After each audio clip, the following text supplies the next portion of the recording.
कन्नौज को अपनी जागीर समझने वाले अखिलेश जी यहां से हारने के बाद लगातार मेंटल ट्रामा से जूझ रहे हैं और अनाप शनाप बोल रहे हैं। लगातार मुझ पर अब शब्दों गालियों की बौछार हो रही है। अब मैंने उनसे क्वेश्चन पूछा, उन्होंने उत्तर नहीं दिया, लेकिन आज मैं सर्व मीडिया के माध्यम से भी उनसे पूछना चाहता हूं, वो जवाब दें। 12 वर्ष सांसद रहते हुए उन्होंने कन्नौज के लिए क्या कार्य किए व उनकी पत्नी ने 60 वर्षों में क्या कार्य किए। मुख्यमंत्री रहते हुए कोई प्रोजेक्ट किया, उसकी चर्चा इसलिए नहीं क्योंकि मैं केवल सांसद हूं। और लगातार अखिलेश जी व उनके लोग सोशल मीडिया से मेन स्ट्रीम मीडिया में मुझे से अनेकों सवाल करते हैं। कन्नौज में यहाँ के मुख्य व्यवसाय इत्र उद्योग को बढ़ाने के लिए क्या किया? कन्नौज की मुख्य फसल आलू और मक्का के किसानों के कल्याण के लिए क्या कार्य किए? कन्नौज के युवाओं, महिलाओं, स्वयं सहायता समूह को रोजगार के लिए क्या प्रयास किए?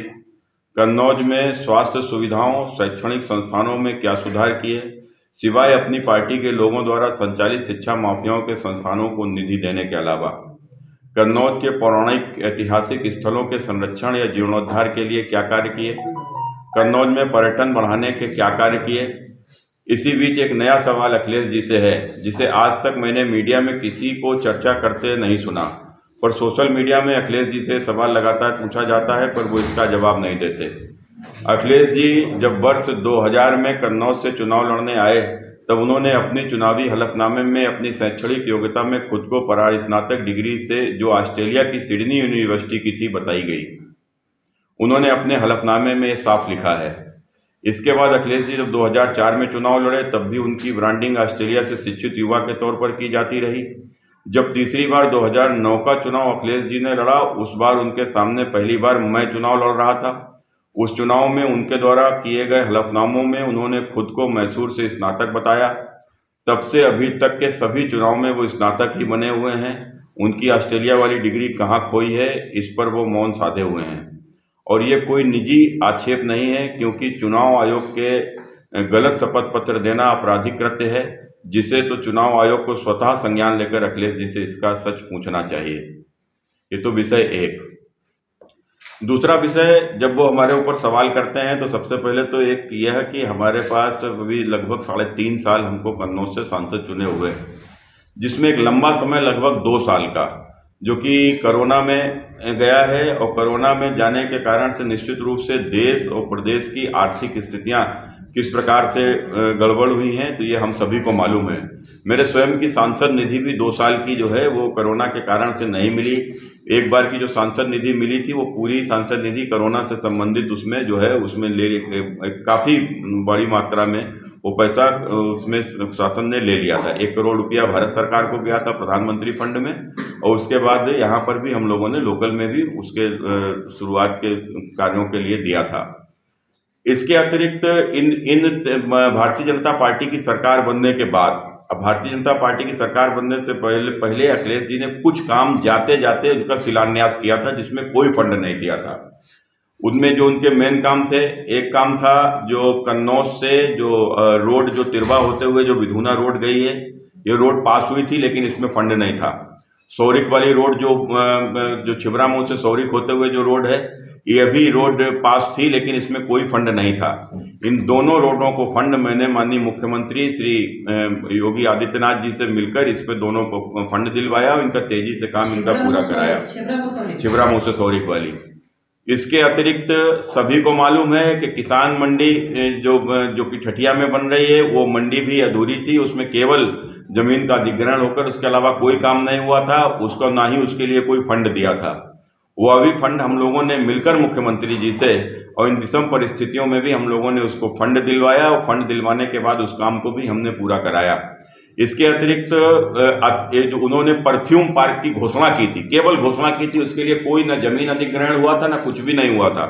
और उस परफ्यूम पार्क से कोई लेना देना कन्नौज नहीं, क्योंकि कन्नौज में परफ्यूम नहीं बनती है। कन्नौज इत्र के लिए दुनिया में जाना जाता है। तो उसका हम लोग मुख्यमंत्री जी से मिलकर सबसे पहले उसका नाम चेंज किया, तो उसका नाम हम लोगों ने इत्र पार्क रखा, और इत्र पार्क के साथ साथ उसको जमीन अधिग्रहण कराया। और उसके बाद अब लगभग वो अपना उसके किसानों से उसका जो बैनामा भी चालू है, और अतिशीघ्र वो जनता को यहाँ के ऊपर समर्पित हो जाएगा। उसको लेकर उसके पीछे वन डिस्ट्रिक्ट वन प्रोडक्ट में भी बहुत सारे कि यहाँ पर इत्र के उत्पाद बनाना तो आसान है, लेकिन उनकी बिक्री करना कठिन काम है, उनकी मार्केटिंग करना कठिन काम है। तो उसकी मार्केटिंग के लिए भी लगातार सरकार के द्वारा, हमारी सरकार के द्वारा इसमें प्रयास किए जा रहे हैं। और अभी विदेशों के साथ में हम लोग वहाँ से लोगों को यहाँ के बुलाने का भी हम लोग प्रयास कर रहे हैं। तमाम मेलों में यहाँ के लोगों को सरकार की सब्सिडी के द्वारा भेजने का भी प्रयास कर रहे हैं। हम लोगों ने हम लोग बाहर विदेशों में जो यहाँ के सैंपल जाएं, उस सैंपल का भी जो खर्चा है वो सरकार दे, इस प्रकार की भी हम लोगों ने व्यवस्था उसमें की है। और लगातार इसमें एक व्यापारियों का एक जो कमेटी बनाई गई है जो इसमें अपने सुझाव दे रहे हैं, उन सुझाव पर भी विचार होंगे। इसके अतिरिक्त फॉरेंसिक लैब जो कि तालग्राम में बन रही है, और उस फॉरेंसिक लैब में भी आपने देखा था कि किस प्रकार से यहाँ के ऊपर बहुत कुछ भी काम के नाम पर कुछ थोड़ी बहुत शुरुआत हुई थी, उसके कोई फंड नहीं था, कोई बजट नहीं था, और ना ही उसमें फॉरेंसिक लैब में किस प्रकार के जो लोग, चूंकि तकनीकी लोग उसमें आएंगे, जो लैब में जो लोग रहेंगे वो उनकी भर्ती के लिए या किसी भी प्रकार का कोई भी फंड भी उसका अलॉट नहीं था। लेकिन उसके बावजूद भी हमारी सरकार में हम लोग जब मुख्यमंत्री जी से मिलकर उसके लिए भी हम लोगों ने फंड दिलवाया और उस काम को भी हम लोगों ने पूरा कराया। और इसके अतिरिक्त जो भी इनके समय पर जो यहाँ के ऊपर मेडिकल कॉलेज था वो रिफर सेंटर था, लेकिन मेडिकल कॉलेज में भी आप लोग स्वयं देख लीजिए कि 2017 के बाद से कितनी सारी सुविधाएं वहाँ के ऊपर हम लोगों ने उपलब्ध कराई हैं। और अतिशीघ्र वहाँ के ऊपर और भी जो भी कमियां हैं उनको भी हम लोग पूरा कर रहे हैं। कैंसर इंस्टीट्यूट भी उसमें लगभग चालू हो गया है। तो कुल मिलाकर इसके अलावा भी अब हम लोग जो नए अगले महीने में हमारे यहाँ उत्तर प्रदेश के यशस्वी मुख्यमंत्री योगी आदित्यनाथ जी आने के बाद में तमाम सारे यहाँ के ऊपर शिलान्यास भी करेंगे और तमाम सारे यहाँ के ऊपर कामों की घोषणा भी होगी, जिसमें प्रमुख रूप से हमारा 100 करोड़ रुपए की जो संयुक्ता मार्ग जो कि लगभग स्वीकृत हो चुकी है और उसकी भी घोषणा करेंगे। इसके अतिरिक्त हमारा जो कन्नौज में जो एक स्टेडियम, उसके लिए भी DPR लगभग बन गया है, तो उसका भी यहाँ के ऊपर उसके लिए भी घोषणा की जाएगी, ताकि यहाँ के ऊपर हमारे जो नौजवानों को कम से कम खेल का एक अच्छा प्लेटफॉर्म मिले। इसके अतिरिक्त कन्नौज में मुख्यमंत्री जी के द्वारा यहाँ के वन डिस्ट्रिक्ट वन प्रोडक्ट के तहत यहाँ के ऊपर लोगों को अच्छी पैकेजिंग दी जाए, इसको लेकर एक यहाँ के ऊपर पैकेजिंग इंस्टीट्यूट की भी घोषणा यहाँ के ऊपर करके उस पर भी काम अति शीघ्र शुरू हो जाएगा। इसके अतिरिक्त तमाम सारे पैकेजिंग इंस्टीट्यूट में कि हमारे पास में हम लोग इत्र बनाते हैं या पर जो भी हम लोग इस प्रकार के product one district one product में बनाते हैं, तो उसमें इत्र के साथ साथ जो भी परफ्यूम है, लेकिन सबसे बड़ी चीज होती है आज दुनिया में पैकेजिंग की बड़ी डिमांड है, जिसकी जितनी दिखनौट अच्छी, कहते हैं ना, जो दिखता है वही बिकता है, पैकिंग उसकी, तो उसकी पैकिंग अच्छी हो, इसको लेकर एक यहाँ इंस्टीट्यूट बनाया जाएगा और जो कि यहाँ के इसके ऊपर ध्यान देगा।